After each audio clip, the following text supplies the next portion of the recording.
میں اپنے محترم ویورز کو دعوت دوں گا کہ وہ تھوڑا تاریخ پہ نظر دوڑائیں۔ آج سے 1450 سال پہلے تقریباً 4 خلفاء گزرے جنہوں نے 30 سے 32 سال حکومت کی۔ بسم اللہ الرحمن الرحیم۔ میرا نام محمود نیازی ہے اینڈ السلام علیکم ورحمۃ اللہ وبرکاتہ۔ جی میں بات کر رہا تھا خلافت راشدہ کی۔ حضرت ابوبکر صدیق رضی اللہ تعالیٰ عنہ، حضرت فاروق اعظم رضی اللہ تعالیٰ عنہ، حضرت عثمان ابن عفان رضی اللہ تعالیٰ عنہ اینڈ حضرت علی ابن ابی طالب رضی اللہ تعالیٰ عنہ۔ یہ 4 خلفاء تھے اور اصول کیا تھا؟ اصول صرف ایک تھا اور وہ تھی شورا، کہ شورا جس کو نامزد کرے گی وہ مسلمانوں کا اگلا خلیفہ ہوگا۔ جب حضرت عمر کو خنجر یا تلوار لگ گئی اور وہ گھائل ہو گئے اور طبیبوں نے جواب دے دیا تو حضرت عمر نے ایک کونسل بنائی کہ ان میں سے اپنا خلیفہ جو ہے وہ چن لینا، یہ بہترین لوگ ہیں۔ اس میں حضرت عبداللہ کا نام مشورے کے لیے شامل کیا، اپنے بیٹے کا، حضرت عبداللہ بن عمر رضی اللہ تعالیٰ عنہ کا، لیکن ساتھ یہ بھی تاکید کر دی کہ عبداللہ بن عمر کو خلیفہ نہیں بنانا، یعنی ویسے مفتی ہے، مشورہ کر لینا، لیکن یہ خلیفہ کا امیدوار نہیں ہے۔ وہ اصول پھر دنیا نے اپنایا اور پوری دنیا میں جو ترقی یافتہ ممالک ہیں، جو مہذب ممالک ہیں، ان میں اصول کیا کار فرما ہے۔ آج سے کچھ عرصہ پہلے آپ کو یاد ہوگا ترکی کا صدارتی الیکشن ہوا، اور یہ بھی آپ کو یاد دلاتے چلوں کہ ترکی کے صدارتی الیکشن کا جو پہلا مرحلہ تھا وہ تقریباً ٹائی ہو گیا۔ رجب طیب اردگان اور کلچ دار نے تقریباً جو ہے وہ 50-50 ووٹ لیے۔ پھر کیا ہوا؟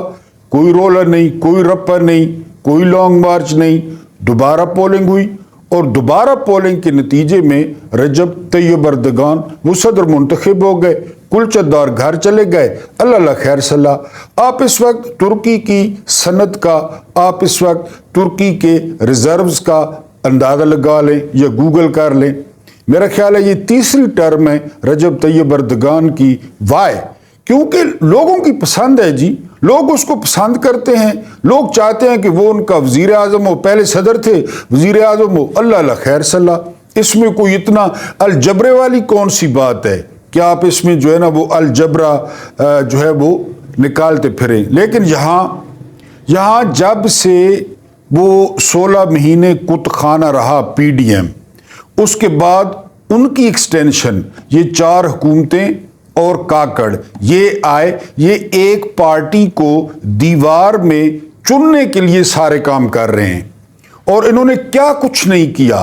پاکستان کی ہسٹری میں رات کو 12 بجے لوگوں کے گھر چھاپے مارے گئے، عورتوں کے سروں سے دوپٹے چھینے گئے، ان کے بچوں کو ہراساں کیا گیا، اور پھر فلموں کی طرح، انڈین فلموں کی طرح ان کے بچوں کو، ان کی بیوی کو، ان کے ماں باپ کو اپنے پاس رکھ کے ان سے بیان دلوائے گئے، ان سے کانفرنسز کروائی گئی، ان سے عمران خان کو برا بھلا کہلوایا گیا کہ جی یہ ہوا تھا اور یہ ہوا تھا اور یہ ہوا تھا، یہ سارا کچھ ہو گیا۔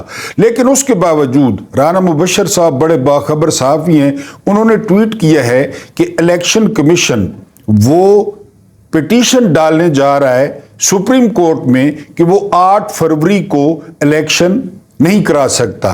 اب اس کی بیسک جو ہے نا بات کو آپ سمجھیں۔ بات کیا ہے؟ اتنا کچھ کرنے کے باوجود وہ 2400 سے زیادہ پی ٹی آئی کے ہم خیالوں نے ایک تو کاغذات نامزدگی جمع کرا دیے، اس کے بعد وہ جو بھی سروے آ رہا ہے اس میں پی ٹی آئی نمبر 1 ہے، اس میں جو عمران خان ہیں وہ سب سے زیادہ پاپولر ہیں۔ تو الیکشن کمیشن نے اب یہ سوچا ہے کہ اب کیوں نہ قاضی فائد عیسیٰ صاحب کے پاس جایا جائے، کیونکہ جو مطلوبہ نتائج ہیں، جو نتائج ہم نے حاصل کرنے ہیں، جو لندن پلان ہے وہ تو ہمارا پورا نہیں ہو رہا۔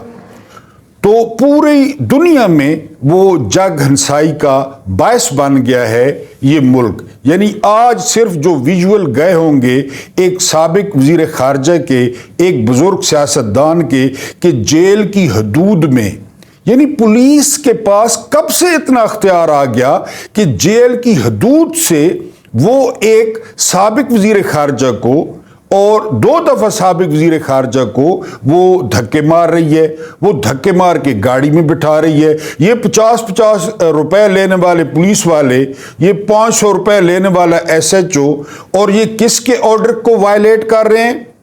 ایکٹنگ چیف جسٹس سردار طارق مسعود، جسٹس اطہر من اللہ، جسٹس منصور علی شاہ، انہوں نے آرڈر کیا تھا رہا کرنے کا، اور وہ پولیس والے، وہ SHO، کسی کی وردی بھی نہیں ہے، وہ دھکے مار مار کے جو ہے وہ وزیر خارجہ کو وہ بٹھا رہے ہیں پریزن وین میں.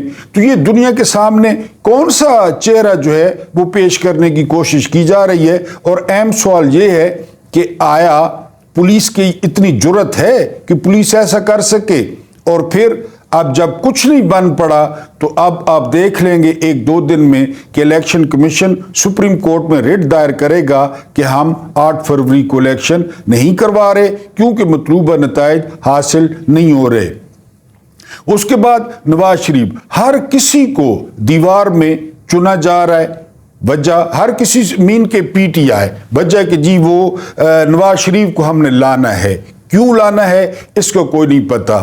3 دفعہ وہ خود وزیر اعظم رہا، 4تھی دفعہ وہ اپنے بھائی کے جو ہے نا وہ ذریعے وزیر اعظم رہا، لاتعداد دفعہ پنجاب کا وزیر اعلیٰ رہا. اس کے علاوہ جو ہے مختلف عہدوں پہ یہ پوری پارٹی اس کی بیٹی کو چھوڑ کے اس کے بھتیجے سارے یہ فائز رہے. اس وقت انہوں نے کیا کی؟ ایسا نہیں کیا جو اب کریں گے. لیکن میں نے آپ کو بتایا کہ یہ لندن پلان ہے، لندن میں پورا پلان بنا تھا. وہ سپر لاڈلا، وہ بھگوڑا، وہ اشتہاری، وہ مفرور، وہ فراری، وہ ہم پہ مسلط کرنے کی کوشش کی جا رہی ہے. کیوں کیا کوشش کی جا رہی ہے؟ کیوں؟ یہ میں آپ کو واضح طور پہ بتا دوں، پہلے بھی بتا چکا ہوں، یہ لوگ کمپرومائزڈ ہیں. چاہے وہ نواز شریف ہے، چاہے وہ زرداری ہے، چاہے وہ مولوی ہے، چاہے دوسرے ہیں، وہ کمپرومائزڈ ہیں. کمپرومائزڈ کیوں ہیں؟ کمپرومائزڈ اس لیے ہیں کہ جس گھر میں آپ کا 1000 روپیہ پڑا ہوگا نا یا 2000 روپیہ، آپ کوشش کریں گے کہ اس گھر کو نقصان نہ ہو کیونکہ آپ کے 2000 روپے وہاں پہ پڑے ہیں یا 3000 روپے. اب آپ اس بات کو سمجھنے کی کوشش کریں. ان کے جو اصل اثاثے ہیں، ان کی جو اصل دولت ہے وہ پڑی ہے ان ممالک میں. جو ممالک ہمیں بھیڑ بکریاں سمجھتے ہیں اور یہ ان ممالک کے خلاف کوئی بات نہیں کر سکتے. یعنی یہ جرت پیدا کریں اور اسرائیل کی مذمت کریں. جس طرح عمران خان اسرائیل کے بارے میں باتیں کرتا تھا، جس طرح عمران خان انڈیا کے بارے میں باتیں کرتا تھا، جس طرح عمران خان نریندر مودی کو ہٹلر کہتا تھا، ان میں سے کوئی جرت کرے، وہ مولوی سمیت جو اپنے آپ کو 72 خرب کا عالم علماء کا وارث سمجھتا ہے، یہ بات کر کے دیکھیں. کیوں نہیں بات کرتے؟ یہ کمپرومائزڈ ہیں. یا ہماری جو ہے نا وہ زبان میں کانے ہیں اور ان کو بلیک میل کرنا وہ بہت آسان ہے. فائل دکھائی، یہ دھڑام، ادھر سے ان کو انقلاب کا کیڑا تنگ کرتا ہے، ادھر سے رو انوار انٹرویو دے دیتا ہے. وہ زرداری کی بتیسی بھی بند ہو جاتی ہے، وہ مولوی کا اسلامی انقلاب بھی بڑھ جاتا ہے. اور اس کا یہ تو خیر بھگوڑا، اس کا تو ایون فیلڈ اور اس کا مے فیئر اپارٹمنٹ اور اس کا تو اتنے کھانچے ہیں، ٹیٹیاں، کہ وہ ایک فائل دکھاتے ہیں. اور بیرونی طاقتوں کو کل میں نے ایک ویلاگ کیا تھا جس میں وال سٹریٹ جرنل کا آپ کو حوالہ دیا تھا. اس میں لکھا ہے، سدنن نے، ایک کالمسٹ ہیں انڈیا کے، کہ عمران خان پاکستان کے لیے اور دنیا کے لیے خطرناک ہیں. کیوں خطرناک ہیں؟ عمران خان خدا نخواستہ کوئی ان پڑھ ہیں، کوئی جنگجو ہیں، کوئی طالبان کی مینٹیلٹی رکھتے ہیں؟ نہیں. وہ بس بات سیدھی کرتے ہیں. وہ کہتے ہیں جی کہ فرینڈز ناٹ ماسٹرز، کہ جی ہم دوست ہیں، غلام نہیں ہیں. خارجہ پالیسی اپنی بنائیں گے، چین سے اپنی مرضی کے تعلقات رکھیں گے، روس سے اپنی مرضی کے تعلقات رکھیں گے، روس سے تیل لیں گے، روس سے گندم لیں گے. اب وہ جو مغربی آقا ہیں وہ اس بات پہ خوش نہیں ہیں. وہ کہتے ہیں کہ یہ بندہ کس طرح جو ہے نا، یہی بات کی تھی شاہ فیصل نے، یہی بات کی تھی ذوالفقار علی بھٹو نے، یہی بات کرتا ہے عمران خان، اور آپ دیکھ رہے ہیں. اور